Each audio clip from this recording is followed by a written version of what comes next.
My name's Joe Keefe, and I'm chair of the board of Women Thrive Worldwide. And it's my pleasure today to welcome you to this morning's annual breakfast to celebrate the 102nd anniversary of International Women's Day. I'm also pleased to report, and very proud of the work we've done, that this happens also to be the 15th anniversary of Women Thrive Worldwide.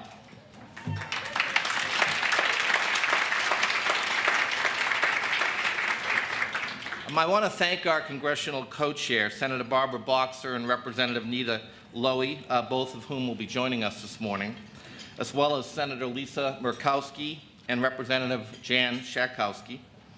I also want to thank Representative Corrine Brown and Representative Mark Vesey, who will also be joining us today, along with senior officials from the House Foreign Affairs Committee, the Senate Foreign Relations Committee, USAID, the State Department, and the Millennium Challenge Corporation.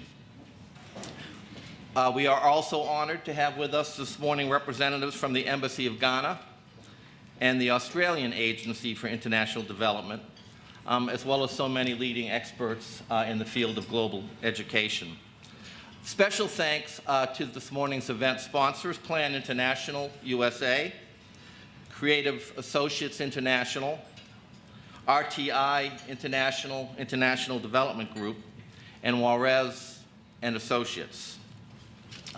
Before I introduce our MC and the next speaker, I would also like to thank our media sponsor, the Hill newspaper, and also show you a little ad they have in this morning's Hill, and there are copies either here or on your way out if you'd like to get a copy of today's edition of the Hill. And also call attention, they've helped us with our media, been our media sponsor today. And I want to also call your attention to two interactive aspects of this morning's breakfast. First, something called Twitter Build. We'd like to extend special thanks to Brightline Interactive for helping us integrate questions and comments from people around the world into our conversation this morning via their Twitter Build. If you'd like to join the conversation on Twitter to share your thoughts on today's panel, that might appear on the big screen TVs, please use the hashtag GlobalEdCrisis. That's hashtag GlobalEdCrisis.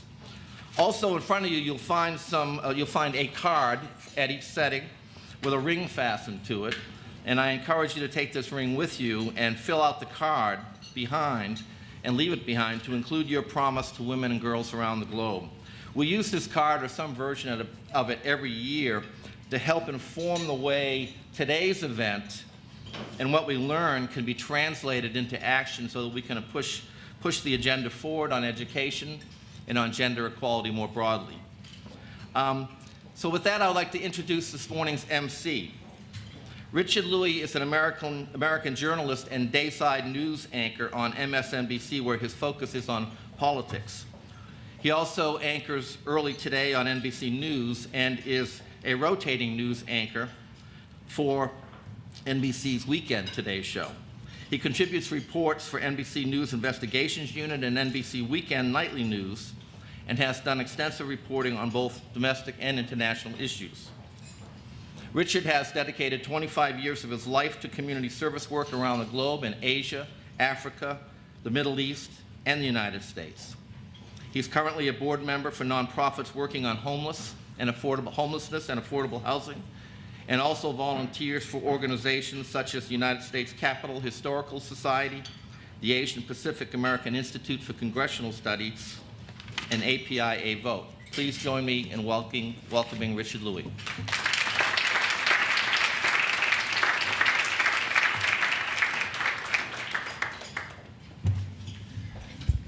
Thank you so much, Joe. A real pleasure to be here, and all of you also being here to support the energy behind what we are talking about today. And as was mentioned, the 5th Annual International Women's Day Breakfast. And to make it to 5 sometimes means a lot, and this is going to be a great 5th breakfast. And I'm glad to be here, and thank you so much, Joe, for having me here along with your very talented team here at Women Thrive. We have quite a good group of luminaries that are going to talk about the issues that are so important. And as we all know, the Theme for today, Lessons Not Learned, a Crisis in Girls' Education, and we're going to have a fantastic panel coming up very shortly. We mentioned honorary co-chairs as well as the members from the Hill that are going to be here. I'm looking forward to seeing and hearing from all of them. It is always, always so exciting. Looking forward to March 8th as we make our way to International Women's Day. And of course, because everything is social nowadays, and as we get the word out on the important work that you're doing, the hashtag, if you're out there and you're going to be tweeting, and we of course hope you do that, I'll be doing that. Global Ed Crisis, hashtag Global Ed Crisis, and of course at Women Thrive, and I already saw some of the tweets are up on the screen. I'm not sure they're happening live or they were put there earlier, but we will say they are live. How about that? So that will encourage all of you to participate in what's going to be so fantastic today in the conversation as we look into the intellectual capital that's so important to what Women Thrive is doing. As you know, the organization is a leading nonprofit. It's the voice of women around the world and to decision makers here in Washington, D.C. And that's what, for those who are not here or not from here, such as myself, although I live in New York, I spend a lot of time here in D.C., to understand and learn of a great organization such as Women Thrive is great. In what it's trying to do, and as it tries to create, as it says in its own vision statement, to bring together women and men as equals so that they and their families and their communities can thrive, and hence the name that we're so familiar with. And just a little bit of a background as to why we're having discussions like this and why Women Thrive focuses on this. Over the last 15 years, there has been progress. The current challenge, though, of reaching the most vulnerable out-of-school children and youth, it still remains to be a tremendous one. At present, just to give you some numbers around it, it's estimated there are 250 million children in the developing world who are in school but failing to acquire basic skills. And of course, that is pointed towards education. And at present, about 120 million children either never make it to school or drop out before reaching just the 4th grade. Another number, of the 775 million adults who cannot read, 775 million, 2/3 are women. Now, and the benefits of education, given what we're here to do and talk about today, the benefits of education for girls, well documented. It's in the documentation you have in front of you. It is striking. One, lowered maternal and infant mortality rates, which are so high today. I was just at a UN fellowship, and that was a major topic that we were discussing. 2, increased economic productivity and reduced poverty. 3, delayed sexual activity, improved reproductive health. Just some of the benefits of education of girls early on. Now, one of the reasons as to why this is so important to me personally is that one of the first stories when I started at CNN about 7 years ago was about young girls and how they face an uphill battle in Batam, Indonesia.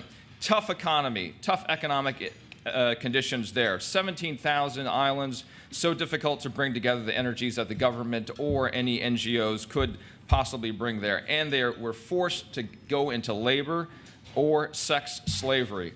It's one of the first stories I told out of Batam, Indonesia, of a brothel where sex tourism was very, very common.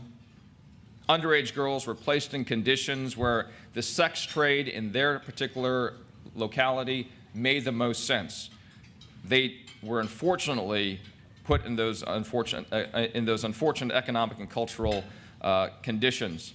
I also saw the same when I was in Ghana and was reporting on labor slaves there. And, you know, there was a man who did bring inspiration. We're about to hear from speakers today that will bring inspiration and solutions to the educational challenges that face girls and boys around the world. His name was James Kofi Annan, and he was a labor slave that was put into a fisherman's grasp at the age of 6.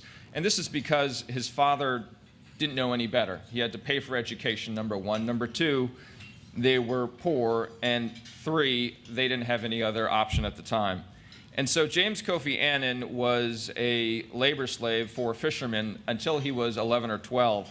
And the amazing story he told me is that even though it was a town outside of Accra, even though he and most of his fellow labor slaves were forced to dive 40, 50 feet, stay underwater for 5 or 10 minutes, I can't even imagine being underwater that amount of time. And they were beat when they were unable to fix or loosen those fish nets.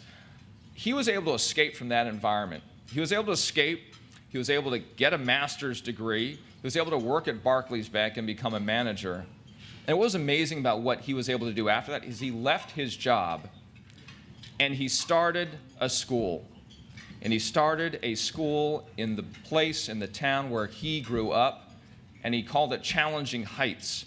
And he gave the boys and the girls in that area, in that neighborhood where he grew up, an opportunity and an option so that the parents in that area did not have to think, I have to send my kids off to some apprenticeship, quotation marks there, and get paid. Instead, I can actually send my boy, my girl, my son, my daughter, into an environment where they can actually get an education and have a long-term future. Those stories resonated with me so early in my career and continue to drive what I do today.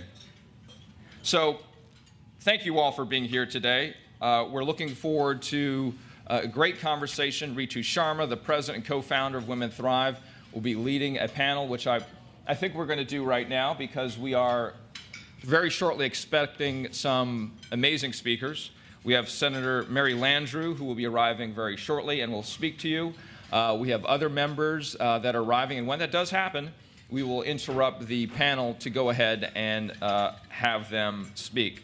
Well, I got this little note, and because my eyes are not so good, Senator Mary Landrieu is here from Louisiana, and what's great is I get to talk with her on the television, but never see her in person, and that's the way it works often. So it'll be great to shake her hand as well. Senator Mary Landrieu, a little background for you.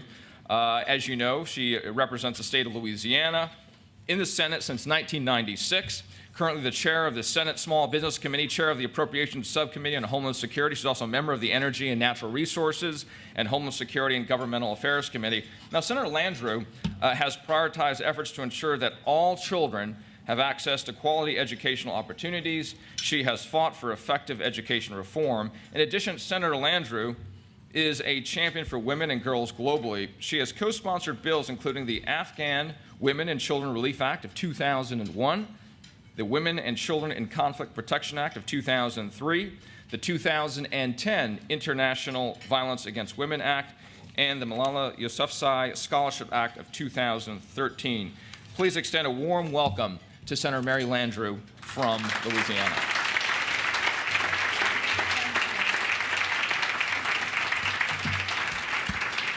Well, thank you all so much. What a lovely venue for such an important group and breakfast. And please continue eating. It looks wonderful. I'll grab something later. But welcome to Washington and welcome to the, I think, 5th or 6th annual Women's Thrive organization today. And I hope that some of my other colleagues will be coming through to just give encouraging words for the work that you're doing. The only thing that I could share with this group, because it's like preaching to the choir, is just how important girls' education, women's economic freedom, including the right to own property, the right to access credit, and the right for women to keep their families together and their children with them as they develop. As you all know, I'm a very strong supporter of the idea that every child in the world belongs in a family, and to the birth family if possible, and then if something separates those children from that family, to find a family within the extended family, kinship care, then domestic adoption, and then if not domestic, international adoption. But the most important fundamental for women, most important fundamental for children is keeping them in families, but for women, to be able to keep their families together, they need that education and they need opportunities for economic advancement. And for those of you that work in this field, you know what I know, that sometimes it only takes $150 well spent and well coordinated to make a monumental change in a woman's life. I'm going to give you just an example that I know personally, and I'm sure there are hundreds of other examples. I've gotten the great privilege to travel to Guatemala with a wonderful organization called HELPS. It's part of Secretary Clinton's initiative and the State Department's initiative to answer the question of open fire stoves in the world, where women cook over an open fire, much like they did 6,000 years ago in many countries in the world. Guatemala is one of them. There are millions of women cooking on open fire stoves. There are many problems with that. One, they're breathing toxic smoke all day long and don't live very long once you cook like that constantly over a short period of time, starting when you're 13 or 14 or 12 cooking. Then your health deteriorates, then your children are left sick and orphaned, which is a big problem. The second problem for a mother like this is that her children fall in the fire and they get burned, and it is one of the great, most frequent accidents or health issues in Guatemala today. And the third thing, which is, I don't know which one is more upsetting, is that the women who have to cook in these fires have to walk sometimes and work 4 hours a day picking up sticks in the woods or, out in the country to fuel the fire. So they're deforesting the land, making the land around them less viable. Their children are constantly in accidents around the stove, and every day their health is deteriorating. And the saddest thing about all of this is that for $150 American, and with a few volunteers, which I have been one of those, and trust me, if I can build a stove, anyone in this room can build this stove. It is not complicated. It's sand, cinder blocks, and aluminum. You build a stove, you pipe out the air, the smoke, and put in a water filter system, and literally within 2 hours or less in an afternoon, you've transformed a family from being a family that has chronic, constant problems because of these really relatively simple things to fix, and you turn this mother into a potential entrepreneur. She's healthier. She's spending 2/3 less income on the firewood, which is expensive to buy, and if she's not buying it and foraging for it, she's been given back a good part of her day to spend on more productive endeavors like caring for her children or her family, or cooking or thinking, resting, to be able to be more productive. So I know that you all probably know all this, but this is what I wanted to share with you this morning.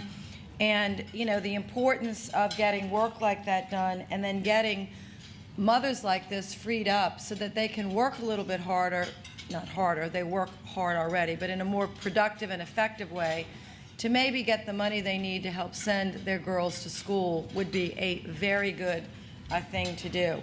Now, the final thing is we are not going to let this child that was gunned down by the Taliban live without that horrible accident having some very positive impact on the world. Senator Boxer and I intend to pass this bill, which is going to increase 40% the funding through USAID for girls' education in Pakistan. And we are going to get this done. And I hope that all of you and the great corporations of America with the great profits that are being made in the world today will dedicate a small portion of those profits to the education of girls, which is not only the morally right thing to do, but it is the smart economic thing to do for every country on this planet.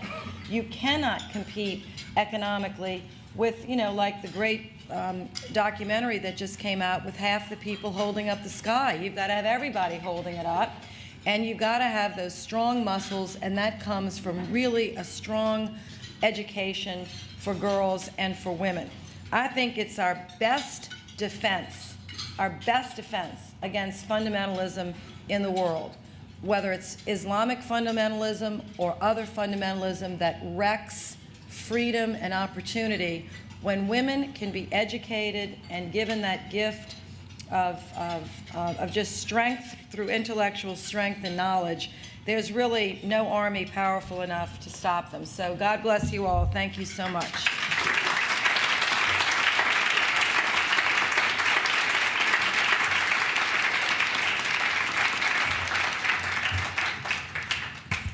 Senator Mary Landrieu, thank you so much. Great state of Louisiana. I've spent so much time and money in your state. I wanted to underline that. That's all. I didn't expect anything else, but great state. All right, very shortly we will have another representative, Nita Lowry, who's going to be here very shortly. But what we're going to do is we're going to kick off the panelists and the panel discussion, which we're all looking so forward to right now. And what I'll do is I will announce the names. First off, of course, some of you know very well, Ritu Sharma, who will be moderating the panel, is the president and co-founder of Women Thrive, and she will, you want to come on up, Ritu? And then what I'll do is I'll also announce all of the other panelists as we go. She is due in large part to Ritu and Women Thrive, global women's issues are now being incorporated into U.S. foreign policy, including U.S. assistance and trade programs. That's why I wanted you up here so everybody could see you as I did this stuff. She is a first-generation American of East Indian heritage. Her family left behind generations of violence and poverty in Punjab, India, to build a new life in the United States. And she founded Women Thrive in 1998, and boy, look what's happened to it. Ritu is certainly an inspiring public speaker, adept coalition builder, political strategist. She's led numerous advocacy campaigns to success, and I've actually had the opportunity to speak with her on air, and I'm surprised she would even want me here based on what we did, but So Ritu Sharma, who will be leading the panel. We also have on the panel today Subhadra Belbasi. And Subhadra is a senior advisor of policy and advocacy and campaigns for Plan International. She is a journalist and human rights activist who works relentlessly to enable opportunities for women worldwide. Thank you for coming up. Yeah. She currently serves as senior advisor of policy, advocacy, and campaigns for Plan International, and has been a central pillar of Plan's offices around the world since 1989. She represented Plan International as a panelist at the United Nations in Geneva on the first ever Day of the Girl Child. In 2011, One World recognized Subhadra as a panelist, as an initiator of change and inspiration to all that she does and that she works on with a relentless gender equality activist, naming her one of the 100 unseen powerful women who change the world. Subhadra, great to have you up here. Yeah. Also, if I could please welcome up here Jehudi Mwambo, who we're sitting next to each other. Jehudi, please come on up. And Jehudi is the founder and executive director of Elimu Community Light. Jehudi is a passionate education advocate and credentialed early education and childhood development professional. He's the founder and executive director of Elimu Community Light, a community-based organization dedicated to the empowerment of marginalized groups in Arusha, Tanzania. Jehudi's goal is to empower vulnerable groups with the skills to effect positive change within their communities. And to accomplish this, his organization relies on programs that engage communities in understanding the value of investing in youth from the earliest stages of life. Big hand for Jehudi.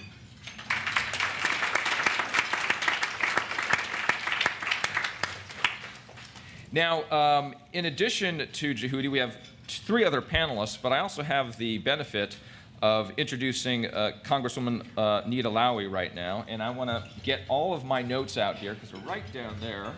Don't worry. No, I got to do this right. If I'm going to do it, I got to do it right. Thank you, Representative, for being so gracious.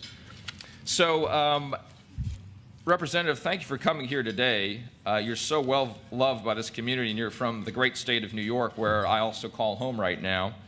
And Representative Nita Lowry is one of the honorary co-chairs for this morning's breakfast. She's serving her 13th term in Congress. 13th. Lucky 13, right? And the representative is an ardent champion of global education, as well as a committed leader in improving the lives of women and girls everywhere. In 2011, for instance, she introduced the Education for All Act to integrate quality education as a component of U.S. foreign assistance. And then in 2012, she introduced the International Violence Against Women Act,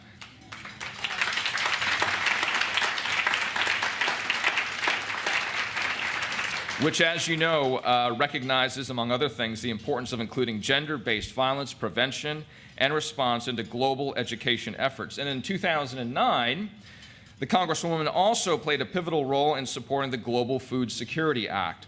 Now, Congressman Lowy is the ranking member on the Committee on Appropriations, as well as the Subcommittee on State Foreign Operations and Related Programs. A warm welcome, please.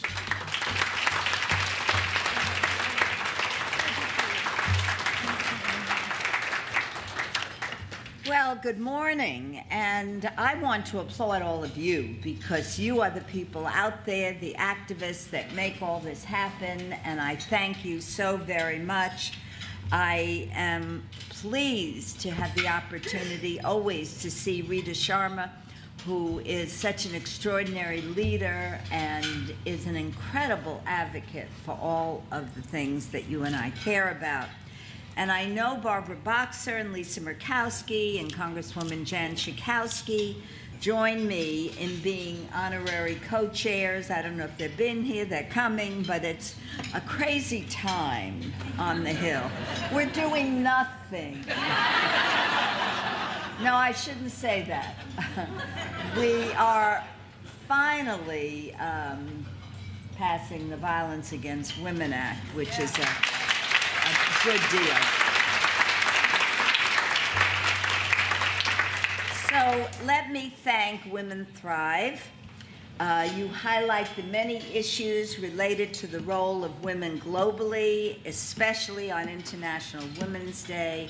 I really do appreciate your efforts. You've been such a solid partner in our foreign assistance efforts over the last 15 years. And we also want to thank Gene Sperling for his work as the director of our National Economic Council. I know he's a little busy today. There's something called a sequester going on. Most people can't even figure out what the word means, but we're going to see what's going to happen here today. Gene has been instrumental in putting our country on the path to economic prosperity, and I know that he is working on it every minute of the day, and we're grateful for his support in this organization. President Obama's recent directive on empowering women and girls globally stated what we in this room already knew: ensuring that women and girls, including those most marginalized, are able to participate fully in public life, are free from violence, have equal access to education, economic opportunity, and health care, increases broader economic prosperity as well as political stability and security. The tireless efforts of my dear friend, my constituent, former Secretary of State Hillary Clinton, with whom we all work to advance these goals, reflect all of our understanding that girls' and women's education and empowerment is essential to national security. And that's why your discussion today on a crisis in girls' education is so very important. We know, there's no doubt, that an educated population can better protect themselves from poverty, disease, hunger, and extremism. Yet more than 70 million children worldwide are not enrolled in primary school. Well, as former chair and the current ranking member, and by the way, Kay Granger and I work very closely together. When I'm chair, she's ranking. When she's chair, I'm ranking. We're called the odd couple on the Hill. And maybe because we're two women, we know how to get along and work together. So on our subcommittee, we've worked very hard to expand access to basic education in the developing world, ensure that children are receiving a quality education when in school, and help schools contribute to peaceful and democratic societies. Since the World Education Forum in 2000, the number of children out of school has decreased at an average approximate rate of more than 4 million children per year. That's extraordinary. Despite this progress, the goal of achieving quality, universal, basic education will not be met by 2015, and 72 million children may be still out of school, while millions of children in school are not acquiring the fundamental skills in literacy. No country has reached sustained economic growth without achieving near universal primary education. And in addition, education empowers women and girls to address conditions of poverty, cultural bias by increasing women's household incomes, delaying the start of sexual activity, reducing infant mortality, increasing women's political participation, spurring economic growth, and delaying marriage. We just simply can't build the world we want without education at the center of our efforts. And as many of you, I've seen this over and over again. I can never forget meeting this extraordinary young woman in Arusha, Tanzania. She had run away from her family, Maasai tribe, 2, 3, 4 times to go to school. They finally acknowledged that she could stay in school. She came back. Instead of using her education and moving on and going someplace else, she came back. And I will never forget addressing the group that was gathered, men and women, to hear me speak. And I said to them, look, I'm a mother, I'm a grandmother, I work, I can cook dinner. So don't be afraid, as all the men were just kind of staring at us. And I acknowledge the work of this extraordinary woman who came back just to share her education with the entire community. And I haven't been back in a couple of years. I just wonder what kind of a transformation has taken place. But there are dozens of these examples. I remember another place, a cheese factory. There was a partnership with Lake Land, and to see the women just stand taller and feel prouder because they had an income, they had an education, they could demand respect. So you've all done amazing work around the globe. I want to express my appreciation to all of you. Thank you for your work, and I'm honored. We'll continue to fight the good fight together. Thank you.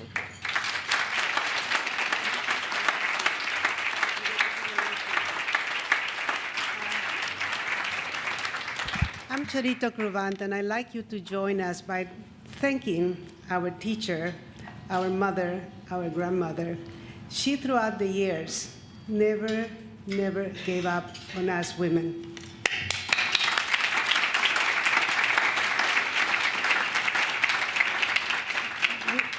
We were privileged to be with her when she was visiting Africa. We were privileged when she was talking and learning about the complexity of the poverty in Africa, and particularly for girls. But you know, whenever she was here in town, she always gave the time for us women to thrive. So like you and like myself, we know we owe her more than gratitude. We owe her the kind of respect and the reminder that if we don't have the guidance from those who really have the power, but also for those who never gave up on us, the women, I thought this would be a good little gift for us, that now she has the power of the purse.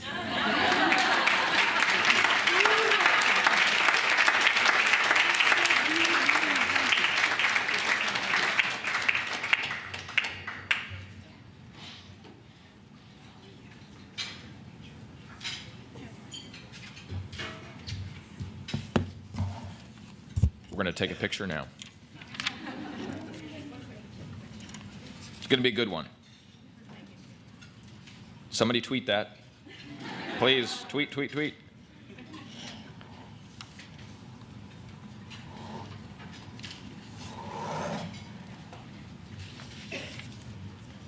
Representative, thank you so much for your comments and so much to write down in a short amount of time. And great to see you here this morning.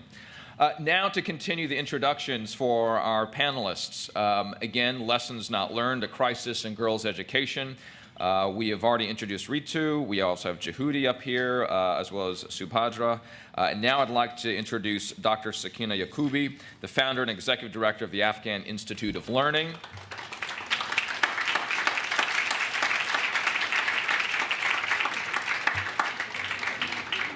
Now, the doctor is the founder and executive director of the Afghan Institute of Learning, an Afghan women-led NGO that she founded in 1995.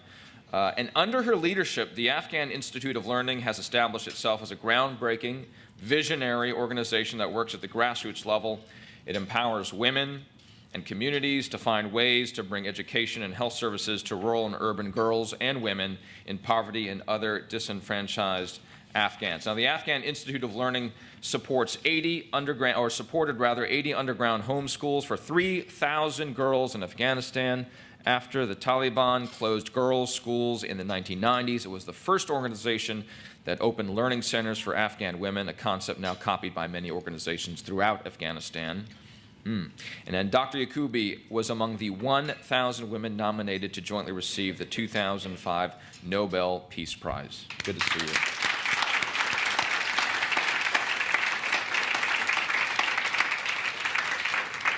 The doctor did that while she was sleeping too, right? Yeah. Now I'd like, and she was just up here, many of you are very familiar with her, and that is Charito Crevant, the president and CEO of Creative Associates International. And if we could have you up here, Charito, that'd be great. Again. And Charito Crevant is, as I just mentioned, in her capacity as president and CEO, she builds capacity for education, civil rights, communities in transition, elections, political processes, and stabilization and development. And under her vision, Creative has grown to be a leading implementer to international agencies, including USAID, Department of State, Department of Defense, and UNDP. Her organization provides children, youth, and adults with accelerated learning and non-formal education. It supports communities with school reform and development, teacher training, school health and nutrition, as well as access to education in conflict and post-conflict environments. Creative Associates International, its efforts seek to help those on the margins of society, as well as including girls who are often denied education for social and economic reasons.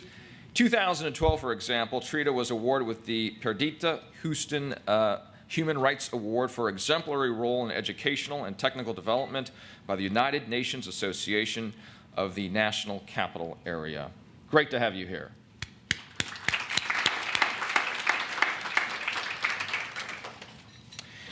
And now our final panelist is the founder and CEO of Youth Globe and a member of the UN Secretary General's Global Education First Initiative Youth Advocacy Group, and that's Seletiel Nataritumana. I'll only have to say it once. Great to have you here.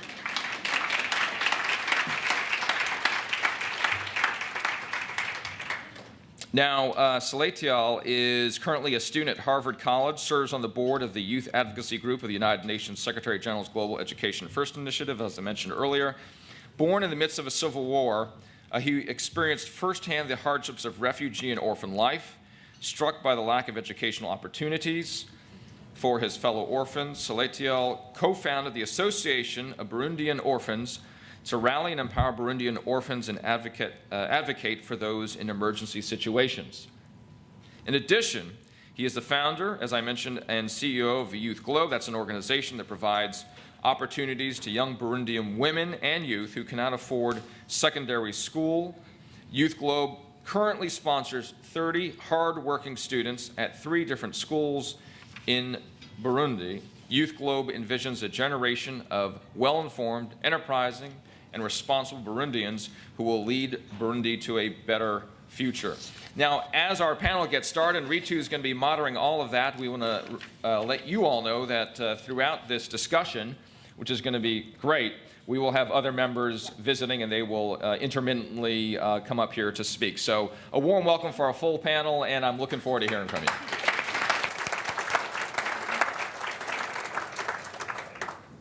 Okay.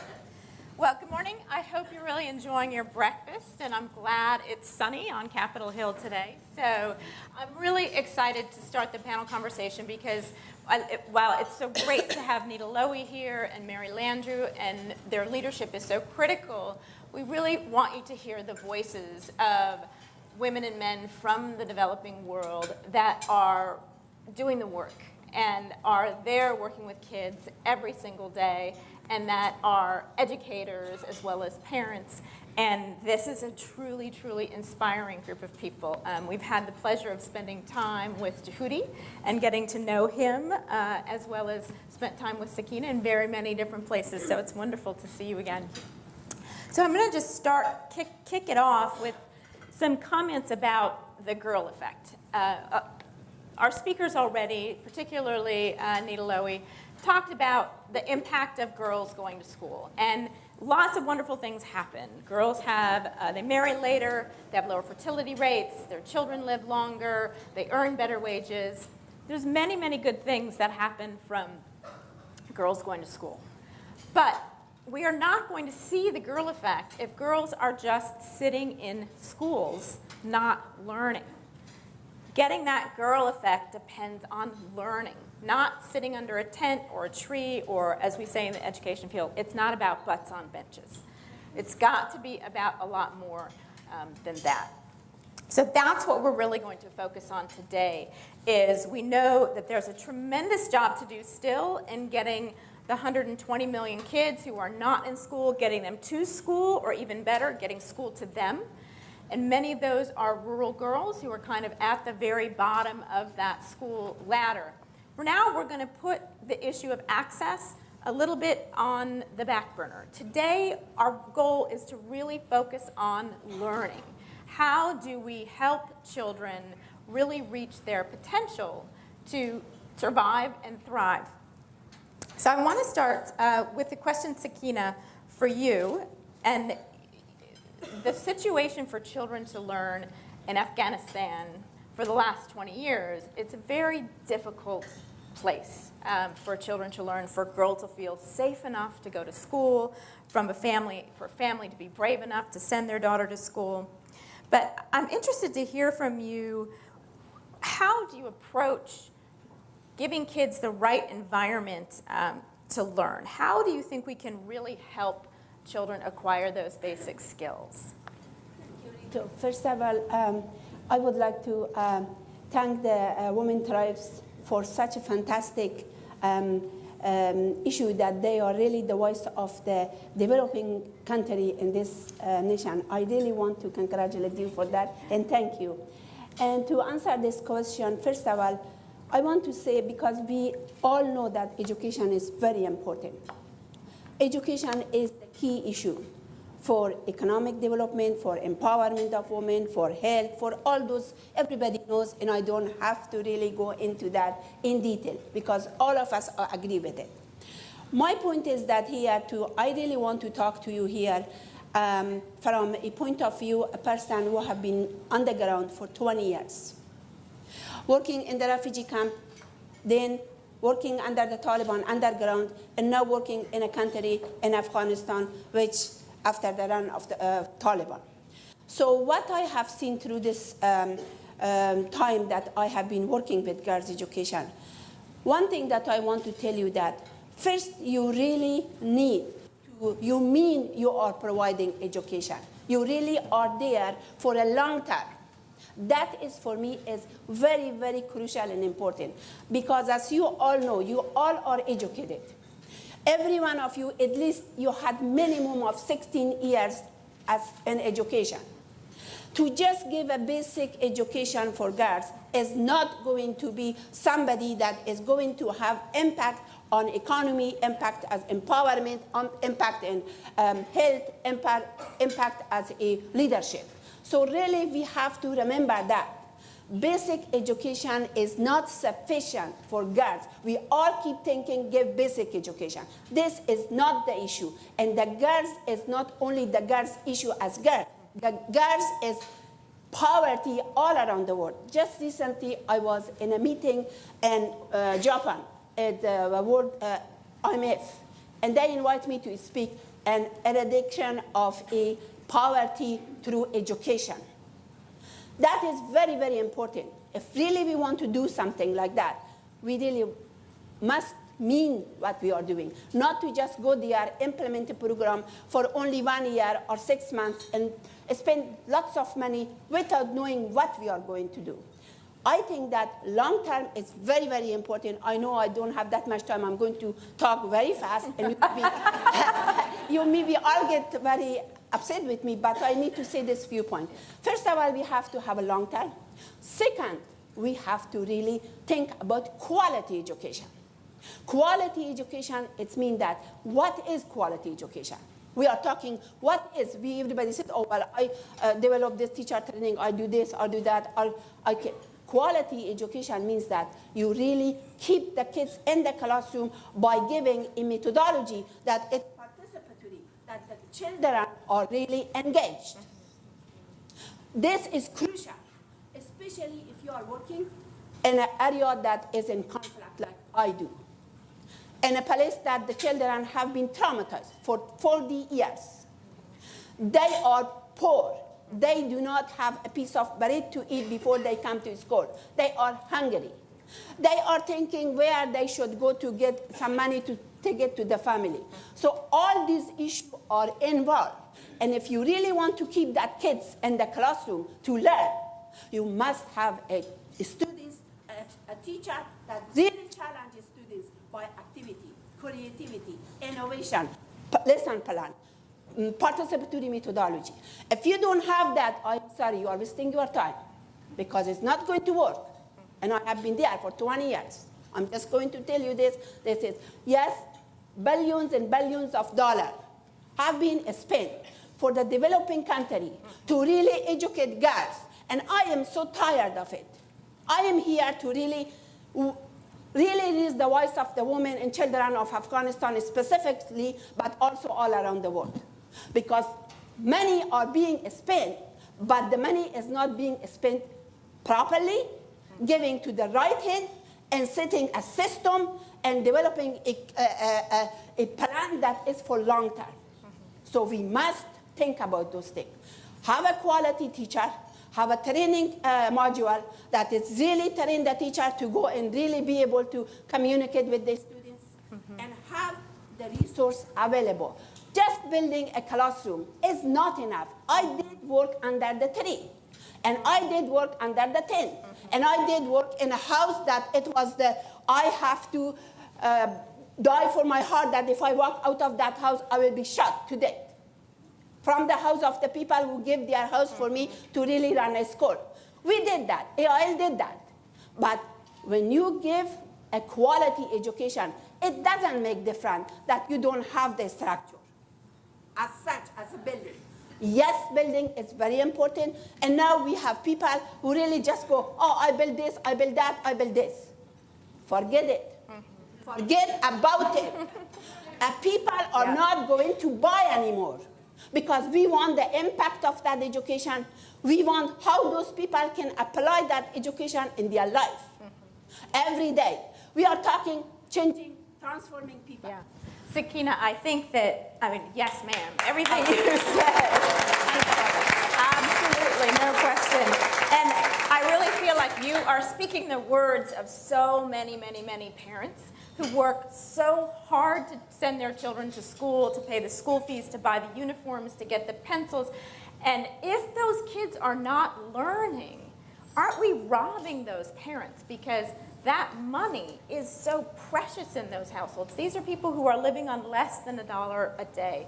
Jehudi, I want to talk to you about early childhood education because as Sakina is saying, you can't just stop with basic education, right? you have to go all the way through. You have to be there for the long term. But it actually starts before primary school, too. And talk about what you've seen in Tanzania and your work at the early childhood level, and why is it critical for us to see education from birth to work? How do we create the right circumstances early, especially in a place where there's so little resources? How do you do that? Thank you. Elim Community Light is one of the organizations really promoting early childhood care and development, and especially I can talk more about the aspect of education. At this time is where the human being can be developed. Is where the foundation of adulthood laid.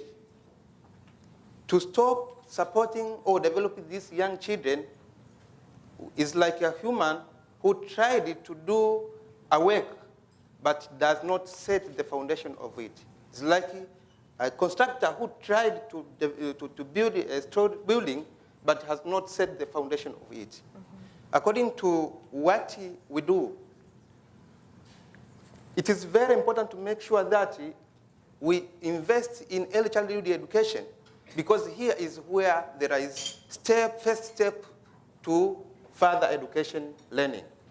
As when you go to Millennium Goals, you'll find that the first priority was given for early childhood education, but it was forgotten, and it comes as the result from the developing country. Now we have a big number of students attended or enrolled to primary school, but the performance is very poor. This is because there is no investment in early childhood. For us, we decided to make sure that this is part of the universal education or education for all. We must invest at the part where children can start well their foundation to win their life and make sure that at the future they get a good progress.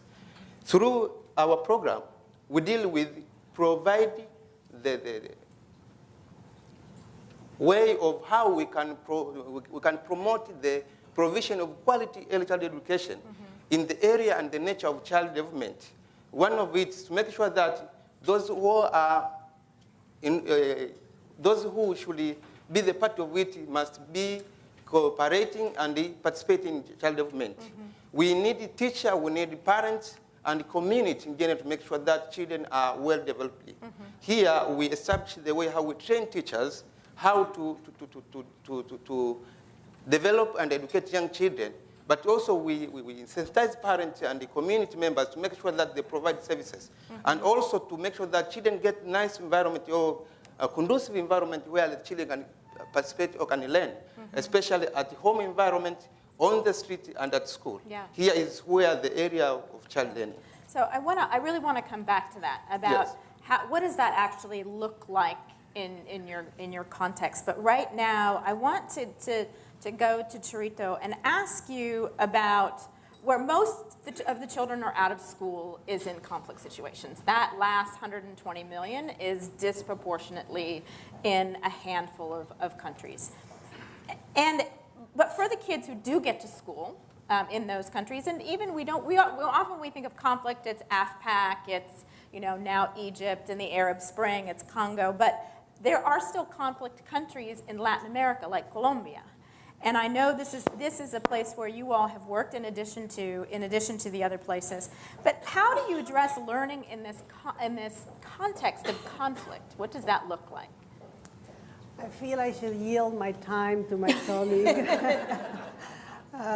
Because much of what she has said is the painful reality of conflict. You don't have the opportunity to say, if the world would be perfect, we would do the following things. The world in conflict is not perfect. The world in conflict, sadly enough, the children, many of them cannot leave their homes. And when they leave their homes, particularly girls, run the risk of being physically abused. And so that the complexity of education, the physical safety is something that needs to be taken into account from the very beginning. And we've learned at Creative Associates, you take life as it is, and then you envision that that all children around the world deserve. And so wherever it is, you set systems and subsystems that allow the children to go from wherever it is to the next step, to the next step. Tell me a little bit about what do those systems look like? First of all, you have to build a system of trust so that working, even though we are professionals and we're based around the world, we have to work with the community. And it would be improper for us to pretend that we could parachute and just tell them what to do. So if I can't build a relationship and a partnership at the local community where they tell me what it is the most important, not what I read in the newspaper, sorry for our colleague there, not only what I read in the newspapers, but really what people tell us and also what we see. And our experience allows us to know the levels of conflict and what the next issues are. Children, not only girls, but boys, in Colombia and in many of the places where we go, their safety issues are so horrible that many of them, particularly the boys, because they're a little bit more needy of running around, they don't have legs. Why? Because the mystery of minds did it. The little girls don't have teeth, they have faces that are really quite destroyed. Why? Because they were physically abused. And so there are all those things that we need to know, that as we do education, we also have to look for the safety of in a more holistic approach. We do it in partnership with the locals. We always find heroes and heroines that for 20 years, disregarding the conflict, they have been there, they never gave up, they never gave up on themselves or their children. And so we work from there. On the other hand, it has to be done fast. Remember, the power of the purse of the United States is that we have to come back and every week tell what the reports are. So combining all of that together requires technology, requires methodologies, requires trust, and requires knowing how to report all of that. Yeah. Not easy, but doable.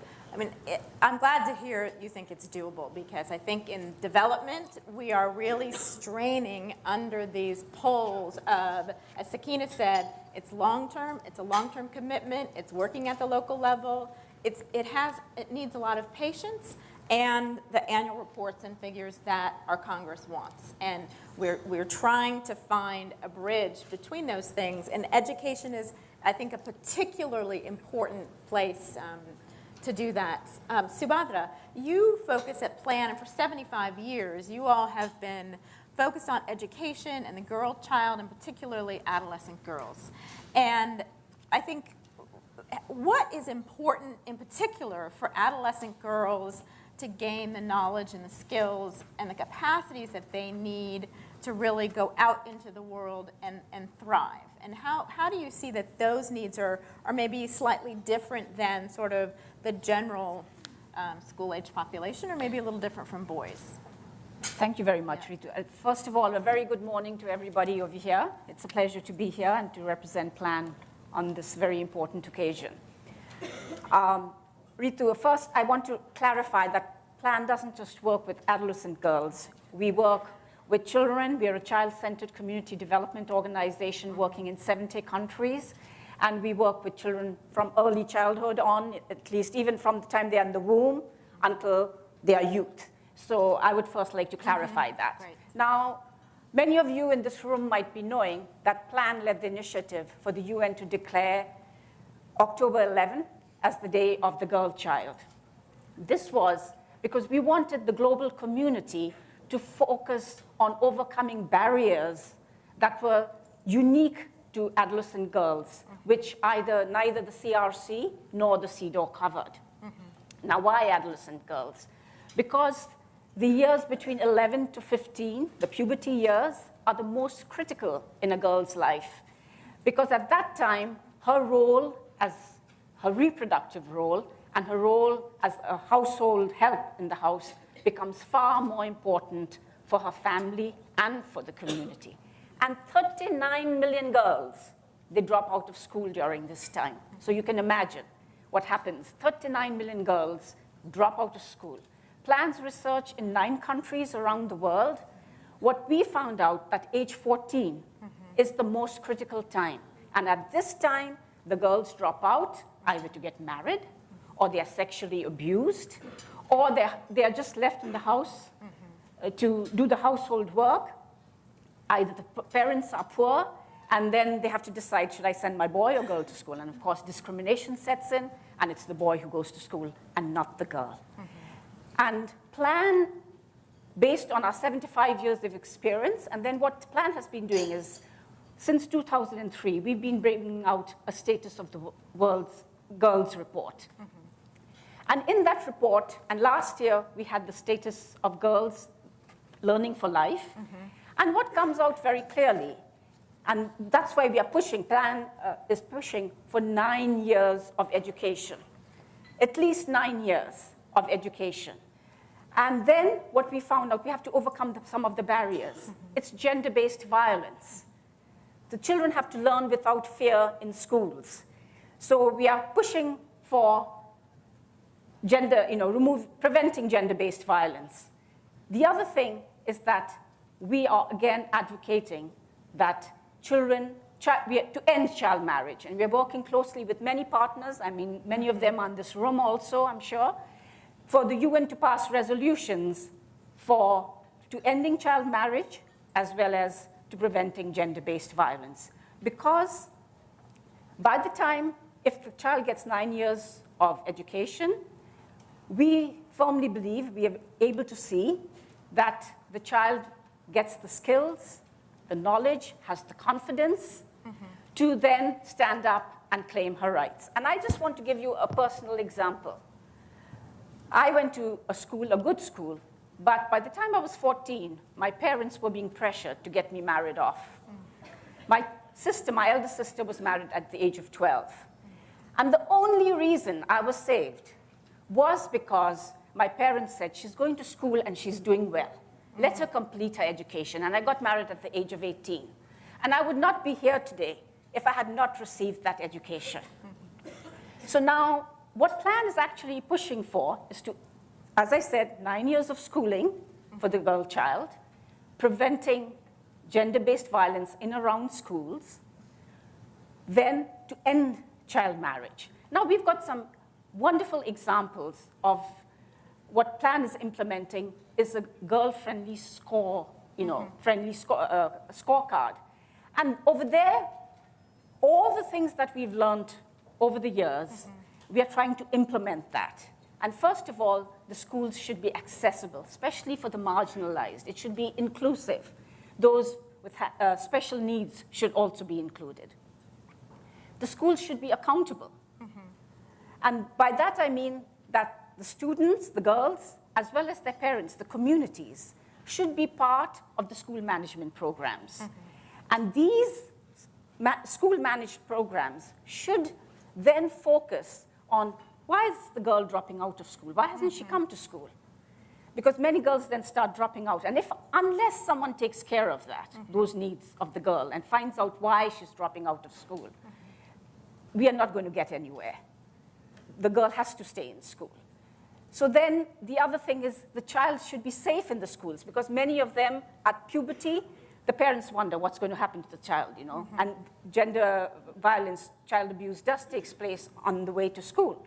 So the schools should be a safe place, and that's why we need female teachers whom the children can go to and tell them their problems. When teachers should be trained in taking care of the girls. We need counselors over there.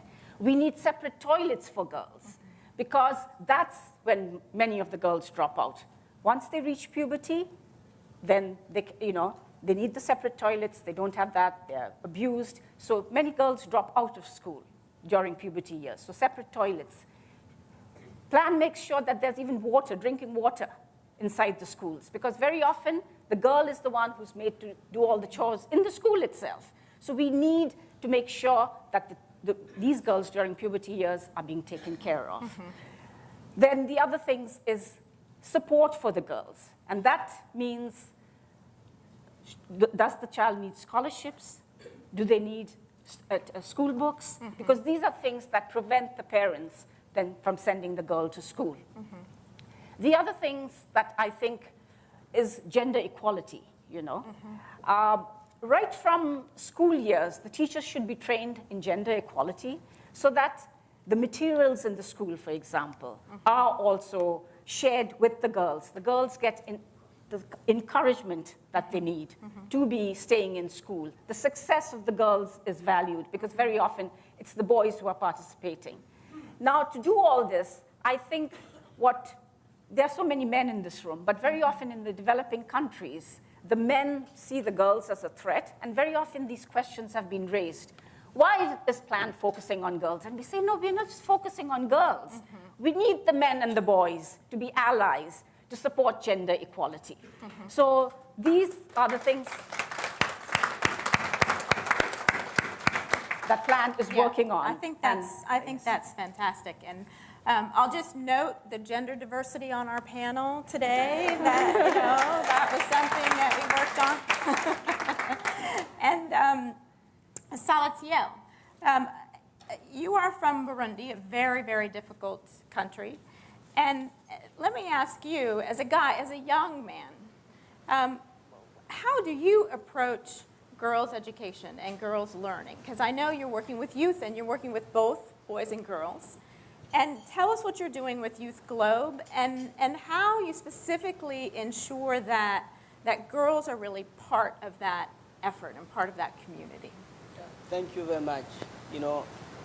I think that what I do today is it's something I was encouraged to get in by my life.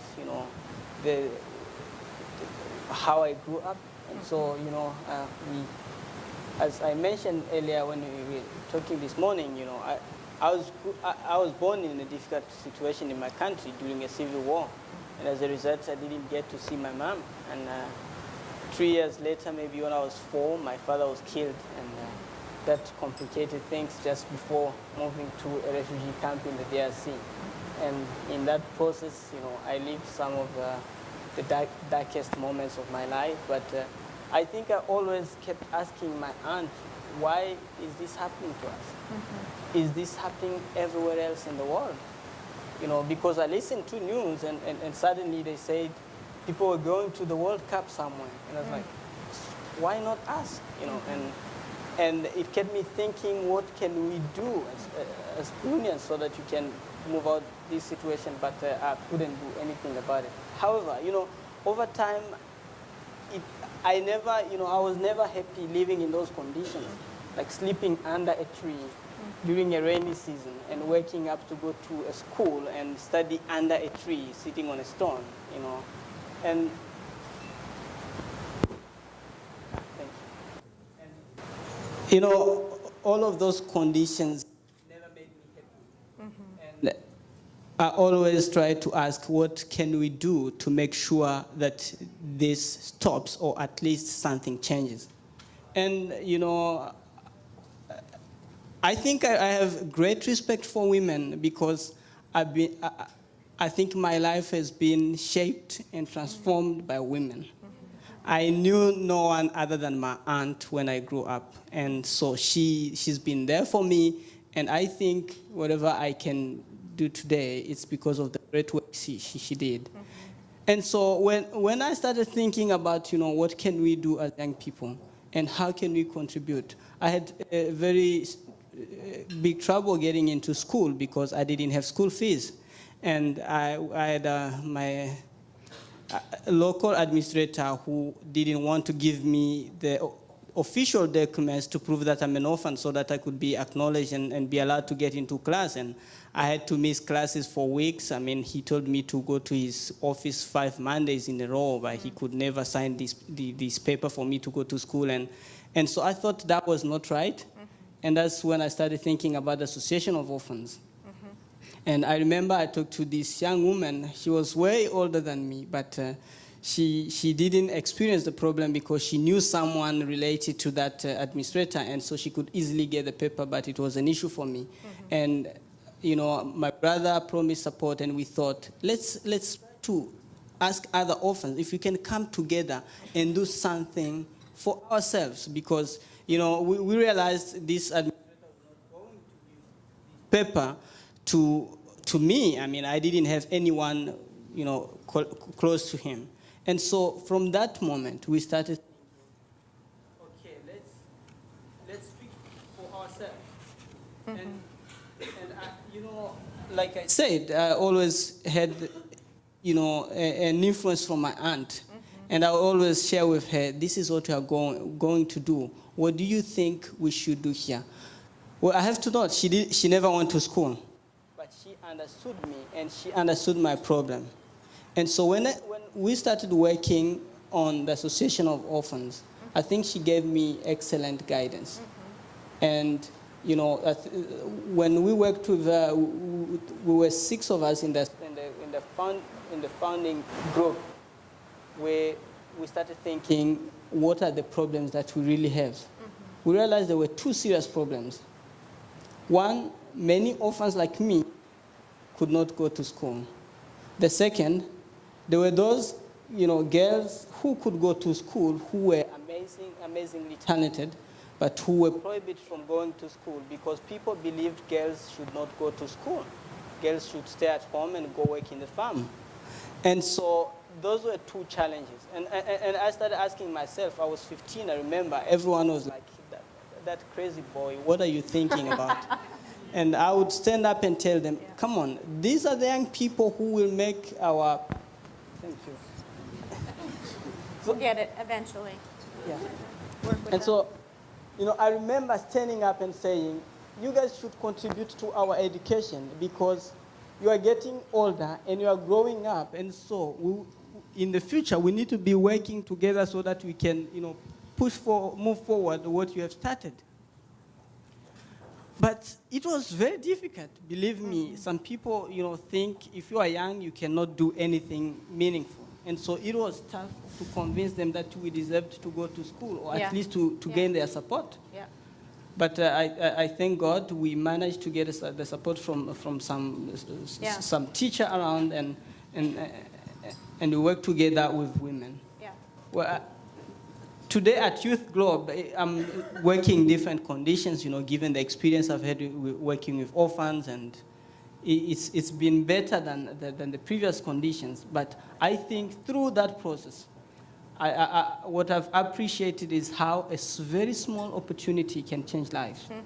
I mean, you can't believe that, you know, someone who paid $2 for my education in primary school got me from sleeping under a tree to an education at UWC, and now Harvard. To Harvard. And I think that's a long way to go. You know, that small opportunity changed my life. Yeah. And that's what I think about, you know. So whenever you talk about these, you know, the children sleeping living in terrible conditions, not having food, you know. I mean, I spent maybe 3 days without food in a refugee camp, and I know how it feels. And so when you mention these young people living in these conditions, I feel their pain because I've lived, you know. I think one of the interesting themes that you all are touching on, but I want to bring it out and really voice it, is that education is not just about learning literacy and numeracy and hand-washing skills, and it is an empowering process. And when children themselves are organizing to make their own difference, when girls become their own self-advocates, when communities, as Sakina says, the communities take control of the education, not the national government, that's when we begin to really see these transformational changes in children's learning. And Jehudi, I know, I mean, you are a one-man gender leader. I mean, you're just so passionate about the importance of gender, and not just women, that women are angels and men are devils, and we have to make women do everything good so that the world is right. No, that men have a really important role to play. Say a little bit about that and how you incorporate that in the work that you're doing with children, and what does their education look like? Because I know from the work that you're doing that this kind of self-empowerment, this piece of it, even at that early childhood level, is part of what you're doing. Yes. Of course, when we think about the education for children, especially girls, we discovered that girls have very gifted even than boys. But the lifestyle and the traditional way of living discriminating the girls. according to my experience in working with the young children, we find that when children play on the street, you can find that girls are those who are leading boys to learn something new. So to my side, I take like my privilege that I make sure that we put more effort for investing to girls' education, because those who will support the community or the society in general. According to this, in Tanzania, there is opportunity for girls to attend school, but when you go to the real example, you can find that some of the situation is not equal. Girls sometimes missing this education because priority given to boys sometimes, especially at the area of pastoralist areas. Girls are not given opportunity like this because they are there for marriage after 14 years, and sometimes happening more in the community. But for me, as the person who really want to make sure that we improve the girls' education, I take like an opportunity and I sacrifice myself sometimes to make sure that I can invest my power and my knowledge to people's minds that can change and understand about the children. Right now, we have this program in the community, especially at the pastoralist area, where we involve community and establish the program known as a community-based, integrated program with the ECD. Now, community they have taken action to make sure that children go into school themselves. So most of the children who attend school, all girls are there. And especially if you give the children opportunity to attend school at the earliest stage, they can understand the importance of school. At the end, they'll continue with the school, and this is very important. Yeah. And I think what's interesting about this methodology, too, and Sakina and Shrita, you both touched on this, that kind of community engagement and involvement and bringing resources forward is very cost effective. You know, you can really do a lot with a little bit, and with the money that we have going into global education, I think it would be an interesting conversation to spark how can we start shifting to an approach which is really grounded in community engagement. And that, you know, from our point of view, with the conversation happening on the Hill now, we're all about to experience this axe starting tomorrow at midnight, senselessly. It is going to have an impact on education around the world. And I'm really curious to know, Sakina, what's going to happen when the U.S. leaves Afghanistan, right? Are the schools going to go underground again? Are girls not going to be going to school anymore? Are we going back to the time of the Taliban? What do you think is going to happen? Well, I know it's in the mind of a lot of people, this issue. But what we are experiencing right now, that we could see already what's the impact. The impact is that the women are speaking for themselves. Sakina, can you use the microphone, please? Thank you. Yes, I'm sorry. The impact for me is that women are transforming, women are speaking for themselves, women are holding jobs, women are in political arena, women are empowered, they are running businesses. Women are there to really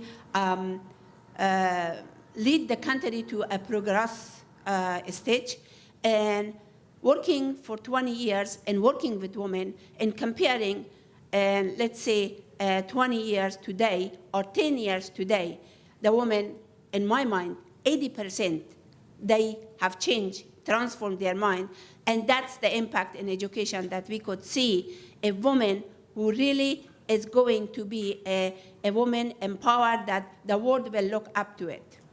The world will look that the women of Afghanistan, let's say, for example, that you are asking me, what's the impact? The women of Afghanistan is not going to see as the woman that it was 10 years ago. Today, I am going to tell you that really we are looking for that impact that is continuously going on. But also, it depends on the system. The system, if it's going to be there. The funding is very important for that. The women are there. The women already test education. The women already test the democracy. They are not going to give up. They are continuously going to stay on that cycle. They continuously want to go forward. Every individual wants education because they know what is education. Education transforms me. Education helped me to who I am today. And I am a model, role model for them. They could see it. I'm Afghan. I'm from Afghanistan. I came from refugee camp. So they know what education can do for you. But they are there. Is the world is going to be for them there? Is the funding is going to be there? Is the system is going to be set up that the government of Afghanistan will be able to support the educational system? Is the system is going to be there that the government will provide quality education? Is the system is going to be there that the people will not be corrupted? They will not go against the women? Is the constitution is going to be followed? I mean, what do you think? Do you think those things are going to be there? Well, for me, as what I see the impact of women are not going to stop. I think we are going. Yeah. We are going to fight it. We are going to be there. We are going to continue to do. But also, we also have to be realistic. We need funding. We need resource. We need salary for the teacher. We need people to have a bread on their table. We need children to eat. We need children to be able to not work and child labor. They come to classroom. We need those children to continue going to higher education, to build the infrastructure of Afghanistan. Always we could not reach our end for international community, come and help me in this and that, and we have to have our own people. And in order for us to have that, we need longer education. We need system to be set up, and that's I am after, and then that's I'm. Yeah, and I think that's what we're all about, is you have to create the system for change, not just little pockets of change. And let me ask others of you if you want to talk or comment about this community-centered approach to education and learning and how you've all incorporated that into your work. Charito or Jehudi? I think we wouldn't be here if we wouldn't be committed to the thriving of women around the world. I think that by now, luckily enough, there is enough knowledge about learning in the world, and there are enough methodologies that could be applied that could be done from the bottoms up, where I think we all need to really figure out a way, which is probably our conundrum and our challenge. In the United States, we are professionals in development, and we are individuals who are totally committed to do that, but the shift is different. And I think we have to take advantage of what the Secretary of State said, that it's easier and cheaper to send a development expert instead of a military guy. And so let's take advantage of that and figure out how not to give up on the women of Afghanistan. If anyone thinks that it's going to just move on, no, it will not. It will be as painful as it is. We see it. We see how girls are being threatened, how in the last 5 or 6 years, they were able to get out of the home and go to school. Now they can't do it alone anymore because they are being marked. So that we have to really understand that the process is such that unless all together in the United States continue being the advocates for education around the world, for utilizing the technologies and the skills and the methodologies that we know work, but they need to be done in a collaborative way, and they need to be done in a way under which we all feel comfortable that it's not mine, it's ours. And the moment we do that, I think we're going to break that conundrum of it's either war or peace. It's just life. Sorry for the interruption. We're just checking in to see where Gene Sperling is on his way from the White House, so bear with us. But Jehudi or Salatiel or Subhadra, do you want to talk about this particular issue of community engagement and how do we get that right? Yes, I would like to talk about it because PLAN is a community-based organization. And as you've pointed out, PLAN stays in an area. I think that's our biggest strength. We stay in an area for 15, 20 years and make sure that the community is involved in every step of the way. And except for one, perhaps international, so to speak, who might be in the country, the rest of them are all staff, nationals of the country, and we are community-based. And I'd just like to talk about early childhood care and development. We have what we call in PLAN the community-led action for children, and that's the early childhood care and development programs, where right from, the community is in charge. And I want to bring up gender equality, because I don't know how many of you have noticed I'm wearing Because I'm a Girl badge. And Plan, in all the 70 countries that we work around the globe, last year we launched Because I'm a Girl campaign. And gender equality, 9 years of education, as I said, gender-based violence, and ending child marriage are keys, campaigns that we've got together under the Because I'm a Girl campaign. And early childhood care and development, I'm bringing this up because what we've noticed is that right from the beginning, when we are in the schools themselves, first we have to train the teachers in gender, to look at things, because, we bring in, culturally, we will do without realizing. Let me ask you this. Yes. I mean, what you're all saying is gender equality needs to be part of the consciousness and the curriculum at the school. But what we might hear here, and I'll tell you this, we'll hear this on the Hill, well, isn't that just cultural imperialism?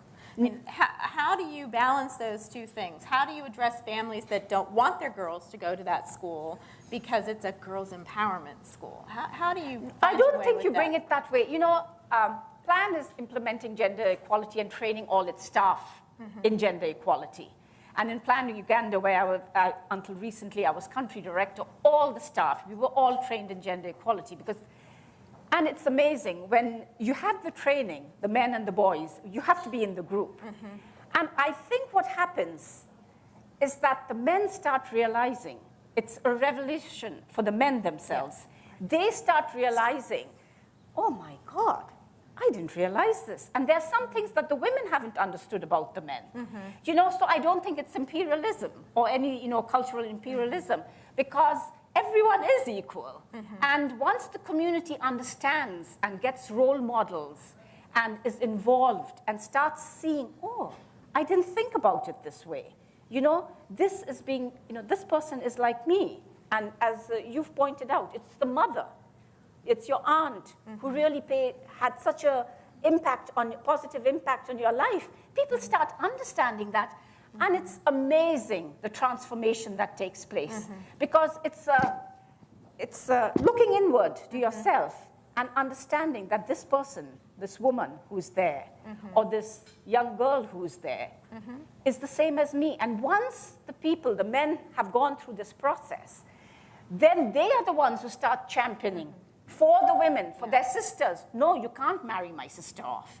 And we have staff members who were just staying, they hadn't legally married their wives, and they had children. They got married to the wives legally, so that they could also then inherit the assets. When their sisters were not getting assets in the family, the men who had been trained started saying, I think my sister should also be getting assets. And we have in the community the boys standing up for the girls and saying, why are you getting the girls married? We have children's clubs that are doing that. I think that's what I think is most exciting about this change that we're seeing around the world. And Jehudi or Salatiel, do you want to talk about what you see in your communities? Yeah, Either one of you? Mention that because I think it was I think you need the microphone. So I think community was very critical for the success of both Youth Globe and the Association of Orphans, because I think initially we had to convince our parents and and everyone around in the community that we, as well as our sisters, deserved the education together, because after all they are the ones who sent us to that school, and so we wanted to make sure that they understand that you're not being childish. That we mean that we our sisters and us wanted to go to school, and that it would be helpful for the community. And when the community, local leaders started to understand that it indeed made sense to send both of us at school, it started making an impact. And we partnered in this with a women organization in my region, and we said, guys, let's work on this. Let's convince both our mothers and fathers, for those who had them, and show them that educating women makes sense. And I remember we referred to some examples of, famous women around the world. I remember at that time, for people who listen to news in my country, they heard a lot about Condoleezza Rice, and we would always mention her and say, look, she's a woman and she's doing amazing stuff around the world. Why not our sisters here? Yeah. And we'd say, and I don't think we would mention, I've never been in the U.S. at that time, but I say, I don't think she threatens, men in the U.S. And I think she's doing an amazing job. Yeah. Well, not in a negative way, in a positive way, I would say.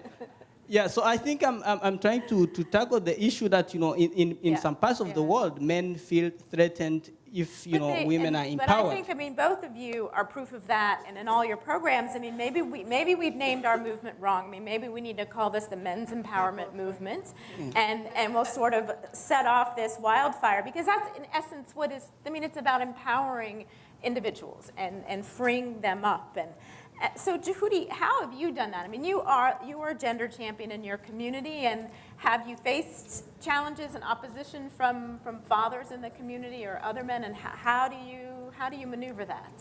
Thank you very much. Myself, I can say I'm the believer who believes that without women, man cannot say anything. Without women, man cannot prosper. So that I believe that. Because all men, we came from the womb of women. How can we live without these women? When you go back to the community, women is family educators. As we grown by our mothers, they educate us to reach at this moment. So I believe that if we educate women, we provide quality education to girls, tomorrow's mother, I believe that we'll have the quality family. We'll have the resource, quality family, that where everybody can find the place where everybody can think that this is what I need.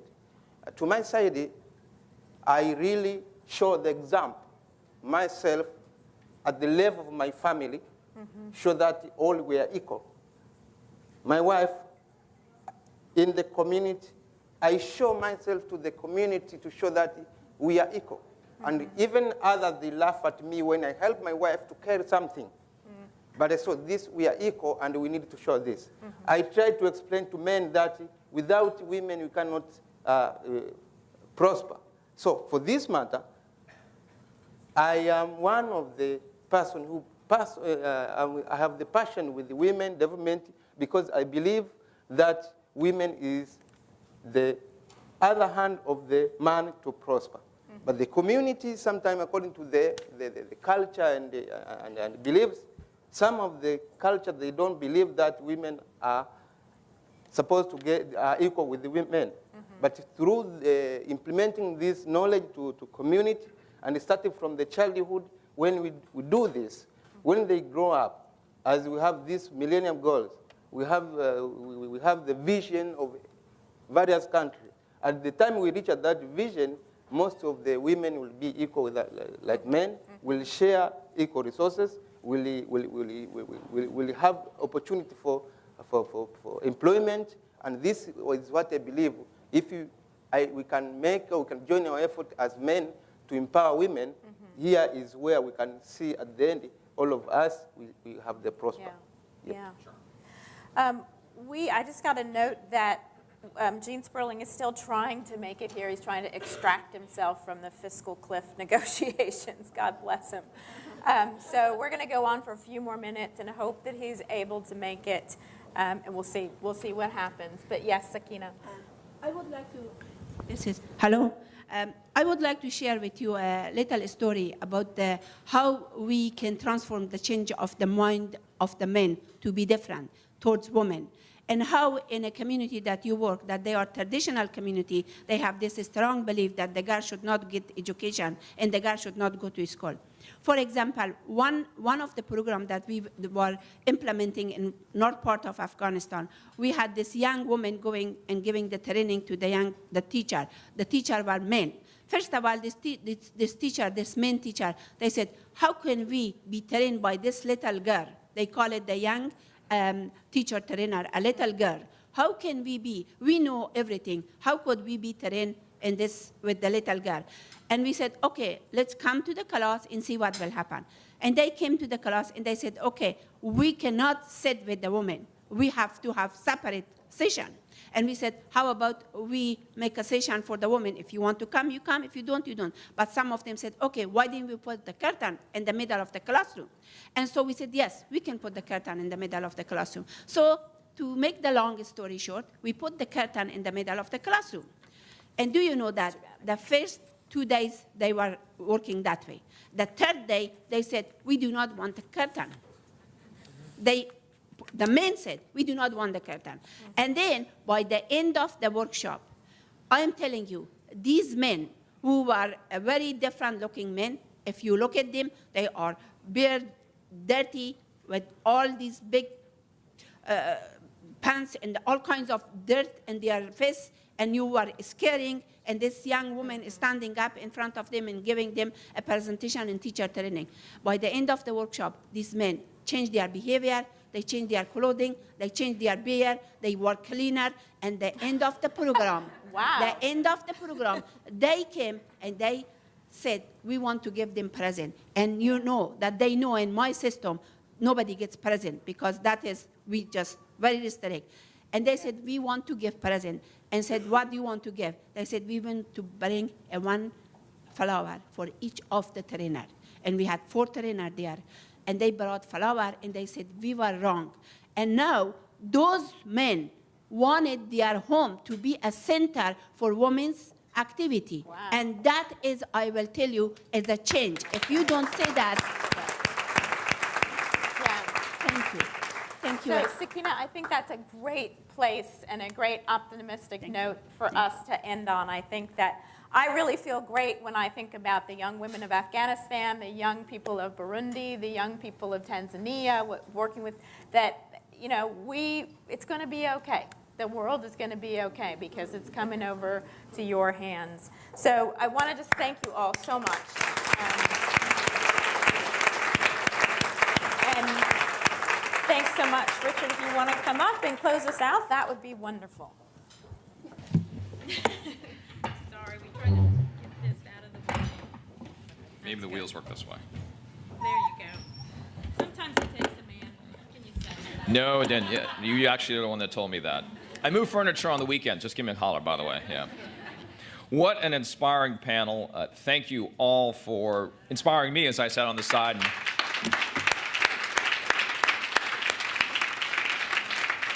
We would like to take a group picture. So if the 5 of you could go to that side of the table and face that wall, the photographer is going to take a picture going this way. So all of us can be in the picture with you. So go ahead and if you could head down this way. Yeah. Okay. As I'm closing out very quickly here.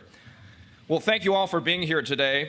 We got to learn about the girl effect, and boys are going strong on this 5th annual International Women's Day breakfast. Lessons not learned, a crisis in girls' education.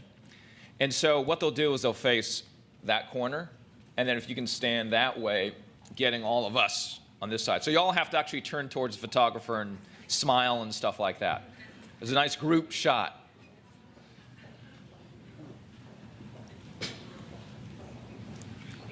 Y'all looking this way? Or smile.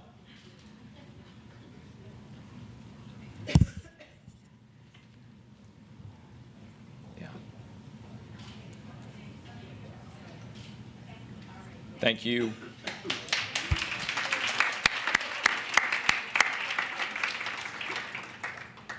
I want to thank everybody, the panelists, Joe at the start kicking us off, and now with a great panel at the end. A big salute to International Women's Day as we look forward to that in March. I thank all our guests. Ritu, thank you for having me here. As I said, and I'll say it again, so inspirational. Some great tweets. I was following them all the way through, and I think they'll continue to be retweeted and live on that great interweb that we follow so much. There are gift bags for everybody. Thank you for coming. We look forward to seeing you next year at the 6th annual breakfast, and have a very, very good week ahead for you.